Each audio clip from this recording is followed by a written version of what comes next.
As it stands today, and for the foreseeable future, football, or soccer as it's known in the United States of America, is the most popular sport in the world.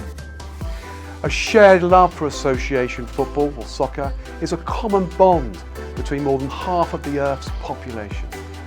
The sports of tennis, football and cricket all originated in England, but are drawn from older games that have been played throughout history. Rugby and American football are similar, but American football players wear much more protective gear than rugby players. Sports are popular for a number of reasons. Keeping healthy, for example, is often cited as a reason for participating in sports, and rightly so too. Others will tell you that they do sports for recreational purposes. Sports are even more popular with people who do not necessarily participate in them, but love being spectators too. And I love watching sport as well as playing sport. Since time immemorial, people have been awed and inspired by extraordinary human beings who are able to perform tremendous athletic feats. We all, at some time in our lives, wanted to be world sporting superstar, to score that winning cup final goal, which I never did, I can assure you, win and run or represent our country on the finest of sporting stages. Oh, the limelight, the glory. So as an insight, here's a brief discussion of the most popular top 10 sports in the world today. So number one is football. Football, better known as soccer in the United States of America and Canada, is the most popular sport in the world, with an estimated following of over 4 billion fans worldwide, and that is literally half of the world's population. Like some of the other sports on this list, the origins of football, as we know today, are in England in the 19th century. Through history, points to people playing similar games as far back as 2,000 years ago, beginning in China. One reason for football's popularity is that unlike other sports that require expensive equipment, all you need to play football is a ball and your feet. But maybe a hand or two in the case of Diego Maradona for Argentina, for example, in the 1986 World Cup quarter-final against England at the Azteca Stadium here in Mexico City, a stadium I've been to twice now, and I went to see a match just last Saturday there. Fabulous stadium.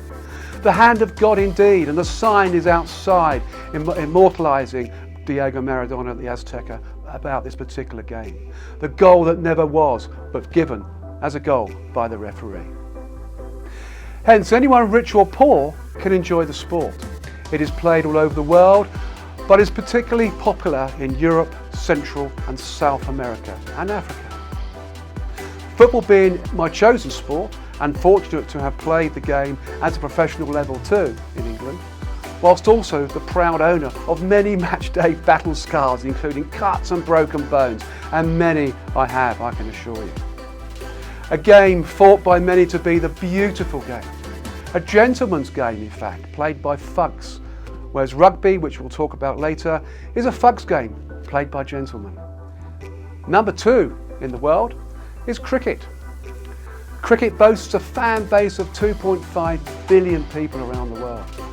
The game is most popular in the UK and some former British colonies too, notably India, Pakistan and Australia, also key nations of which have been world champions at some point in time. The game of cricket originated in England, and the world host of cricket is Lord's, a very famous ground in North London. Like baseball, it involves two teams of 11 aside, a bat, a ball and a large field, and scoring runs. The aim being to bowl out your opponent by taking 10 wickets and keeping their run score down to a minimum. The fewer runs, the better. The team with the most runs, there are significant differences however, including a long rectangular pitch at the centre of the cricket field, where the ball is bowled to a batsman, as opposed to a mound at the centre of the baseball diamond facing a batter at the home plate.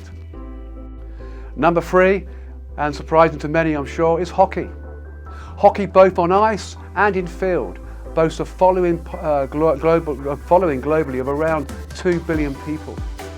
Field hockey is mainly played in Europe, Africa, Asia and Australia, whereas ice hockey is particularly popular in Canada, the United States of America and Northern Europe.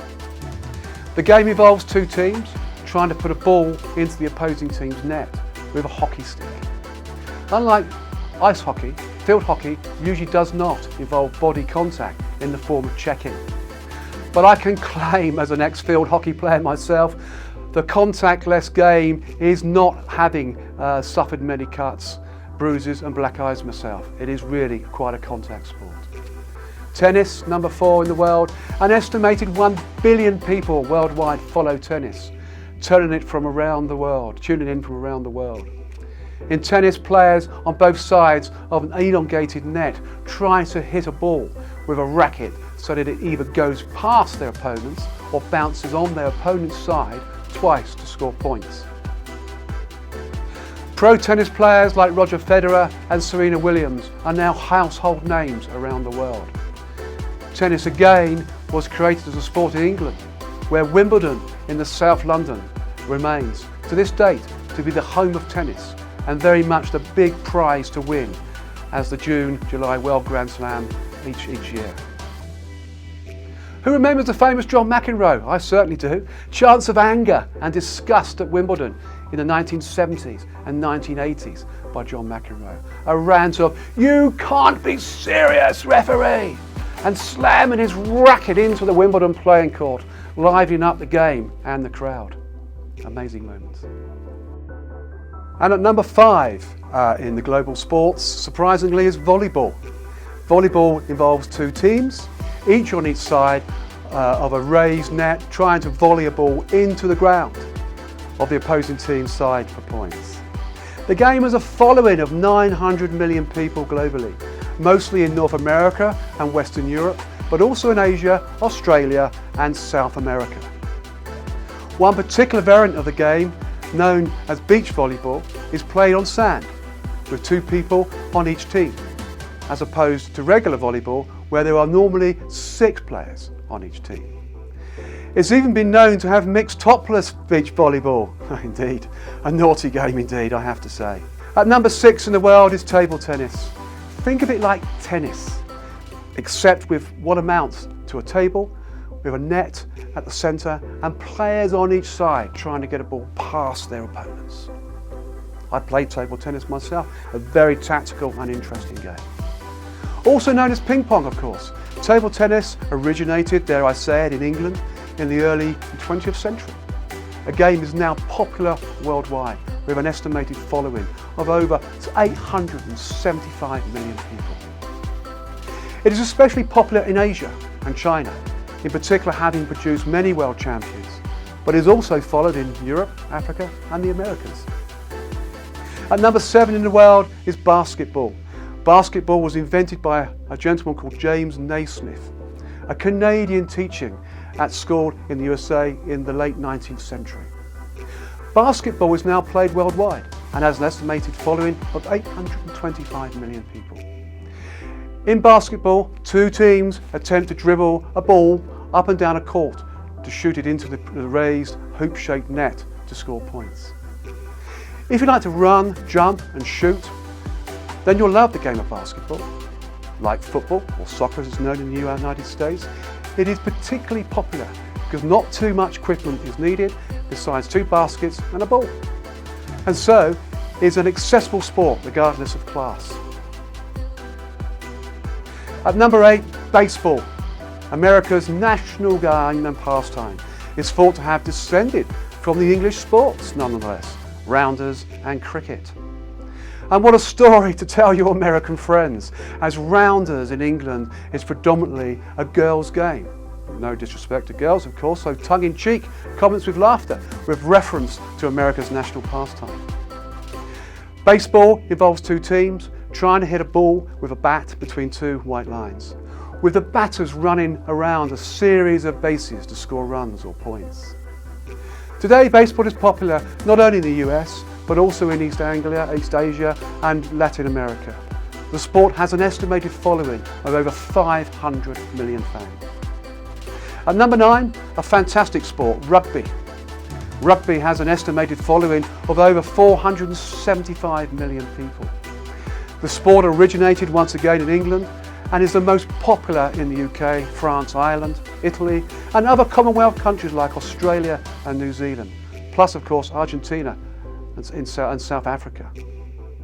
It started in England during a football soccer match, nonetheless, in the town, and not surprisingly named rugby in England, by a player who got bored and decided to pick up the ball and run with it. In rugby, two teams try to kick, carry or pass ball over an end goal line to score points. But interestingly, the odd-shaped ball must be passed backwards to enable to move forwards. Rugby reference, as early stated, a thugs game played by gentlemen, is a contact sport involving a lot of tackling, similar to American football. But whereas American football players wear a lot of padding and hard helmets to protect themselves, rugby players wear very little protection, if none at all. Rugby players of old would have suffered many broken bones, cuts and bruises, plus more notably the cauliflower ear, caused by ruthless head tackling and head contact in order of the scrum. At number 10, last but not least of course, is golf. An estimated 450 million people and fans of the game that involves trying to put a small ball in a hole with the fewest strokes possible. Golf originated in Scotland in the 15th century. Interestingly, however, the word golf originated in the Netherlands from the word kolf or golf, which translates to club. Golf is particularly popular in Western Europe, East Asia and North America. So what does this mean moving forwards? The future of sports. What is the future of sports? Sports are almost as old as human civilization itself. In fact, historical evidence suggests that human beings have been participating in sports for the last 3,000 years. Many things about sports have changed over that time, even if that love for dynamism and athletic prowess has remained the same. New technology has revolutionised the way many sports are played nowadays.